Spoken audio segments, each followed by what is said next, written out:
Duo qiluvchi sabablarga suyanib ham qolmaydi. Ularni bekorga ham chiqarmaydi. Balki imkoniyatida bor sabablarni bajarib, natijani Alloh taolodan so'rab duo qilib boradi. Shu ma'noda duo qilishda quyidagi odoblarga rioya qilinadi. Birinchi odob: ezgu niyat qilish. Duo qilishda avval Alloh taologa yaxshi ko'radigan va rozi bo'ladigan ishni ado etish niyat qilinadi.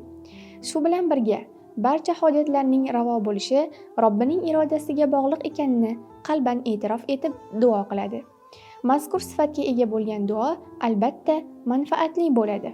Zero duo qilishning o'zi banda uchun so'ragan narsasi ato etilishidan ko'ra yaxshiroq bo'ladi. Chunki Alloh iroda qilgan bandaga duo qila oladi.